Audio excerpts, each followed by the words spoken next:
पंच परमेश्वर सम्मेलन प्रदेश में खत्म हो गए और नड्डा ने हर जगह जाकर एक ही बात कही है कि कमल को वोट देना है। मतलब चेहरे कोई भी हो, वोट भाजपा को करना है। हिमाचल के लिए पहली बार ऐसी स्थिति बनी है और भाजपा में अब नड्डा का प्रचार भाजपा के नेताओं की धड़कनें लगातार बढ़ाए हुए हैं। प्रदेश में भाजपा के सर्वे के आधार पर टिकट और मंत्री विधायक सभी रडार पर, ऐसी स्थिति लगातार बनी हुई है। नड्डा प्रदेश में जिस तरह से कमान संभाले हुए हैं, हर विधानसभा में जीत हार को लेकर मंथन कर रहे हैं और सिर्फ ईमानदार और जीतने वाले चेहरों को टिकट देने या फिर बदल देने का संदेश दिया जा रहा है।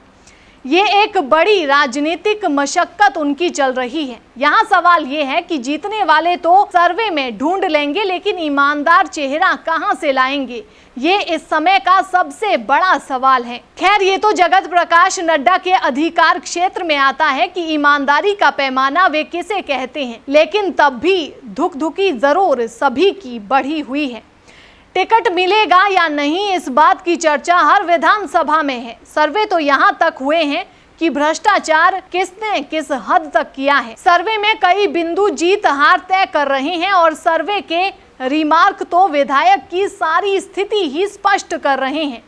जैसे किसी कॉरपोरेट कंपनी का सर्वे होता है, उसी तरह का सर्वे किया गया है। अब समस्या चुने हुए नेताओं की ये है कि अगर भ्रष्ट नहीं है तो खुलकर टिकट मांग लेंगे और अगर भ्रष्ट है तो हाईकमान टिकट देगा ही नहीं, ये तय है।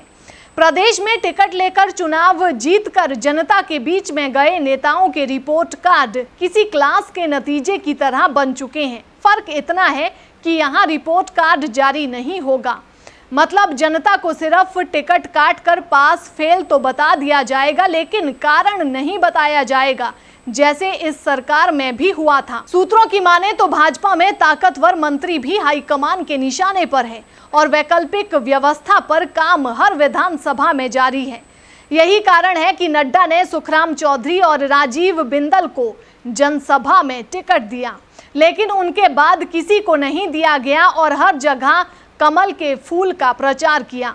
जयराम ठाकुर ने भी ऊना में सतपाल सत्ती को टिकट दिया, लेकिन उसी दिन नाचन में विनोद की जगह कमल का फूल कह दिया।